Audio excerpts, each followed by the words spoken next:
કમોસમી વરસાદથી પાકને થયેલા વ્યાપક નુકસાન વિરુદ્ધ કોંગ્રેસની કિસાન આક્રોશ યાત્રા ગીર સોમનાથથી નીકળીને અમરેલીના આંગણમાં પહોંચી છે. તો 50થી વધુ ટ્રેક્ટરોની ભવ્ય શોભાયાત્રા કુંકાવાવ રોડથી રાજકમલ ચોક સુધી નીકળી હતી, જ્યાં સાંસદ શક્તિસિંહ ગોહિલ, પૂર્વ વિપક્ષ નેતા પરેશ ધાનાણી, લલિત વસોયા, પાલ અમલિયા, પ્રતાપ દુધાત, જેનીબેન ઠુમ્મર સહિતના કોંગ્રેસી નેતાઓએ ખેડૂતોનું ભવ્ય સ્વાગત કર્યું હતું. જ્યારે શક્તિસિંહ ગોહિલે ખેડૂતોની વેદના વ્યક્ત કરવા ટ્રેક્ટર ચલાવીને રાજમાર્ગ પર નીકળ્યા હતા. આ દરમિયાન રાજમલ ચોક પર યાત્રાને સંબોધતા શક્તિસિંહ ગોહિલે ભાજપ સરકાર પર તીખા પ્રહાર કર્યા હતા. તેમના દ્વારા ખેડૂતોના દેવા માફી, પશુપાલકો માટે ઘાસ વ્યવસ્થા અને ઉદ્યોગપતિઓની જેમ ખેડૂતોને રાહતની માંગણીઓ કરવામાં આવી હતી.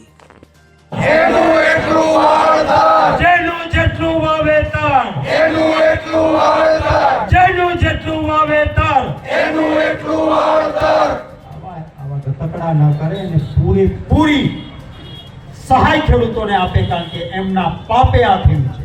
અમારે માંગવાની જરૂર ના હોત જો પાક વીમા યોજના બંધ ના થઈ હોત. કેટલાક ભાજપના અંધભક્તો, વરસાદ પડ્યો ને, હું નીકળ્યો તો રોડે, મેં જોયું પાથરો ઊંચો કરીને, તો સિંગ મેં ખાધી, કાંઈ નુકસાન નથી થયું. અરે તારા દાદાને પૂછજે, આ છાંટા પડ્યા છે, આજ થોડો તો દાણો છે, સહેજ તડકો આવે એટલે કોટો ફૂટે, આ ઉગી જાય અને એનું ખાતર થઈ જાય. આ દાણો કામનો. આ સર્વે વાળાએ પણ આ ધંધો કર્યો છે. આ ડુંગળી ઉખાડે, આમાં પાણી નથી લાગ્યું, તમારો પાક સારો જ છે, સર્વે તમારું નહીં લખાય.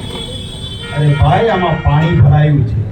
આ જે ડુંગળી દેખાય છે, 2 દિવસ પછી આ ડુંગળી સડી જશે, એક પીવાનો આવશે નહીં અને અહીંથી બહાર કાઢીને જાવી છે તો નહીં.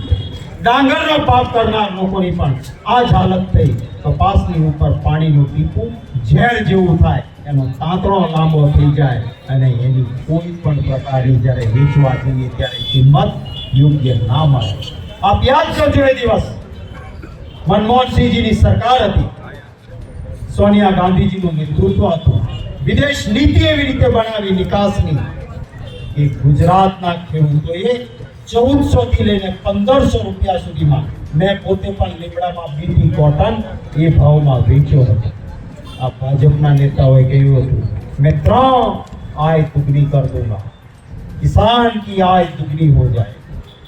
તો આજે 1400 ને 1500 માં 2014 માં વેચ્યો હોય, એ તો વર્ષે કહેતા હતા 5 વર્ષે બમણી ગણો, તોય આ 10 વર્ષ ગયા તો 1500 ના 3000 5 વર્ષે ને આજે 6000, 20 કિલોના 6000 રૂપિયા થવા જોઈએ. એ તો ન થયા, પણ 1500 મળતા થાય, મળે છે ખરા?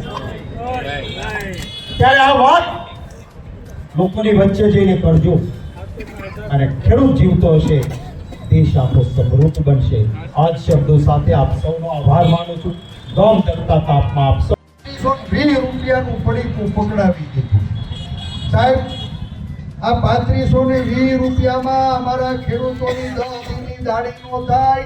આ 3520 રૂપિયામાં 12 હોળ ખાતરની 2 ગોળી નો આવે. આ 3520 રૂપિયામાં અમારા છોકરાની નિહાળની ફી નો ભરાય. આ 3520 રૂપિયામાં મહિને દૂધનું દનૈયું નો ચૂકવાય.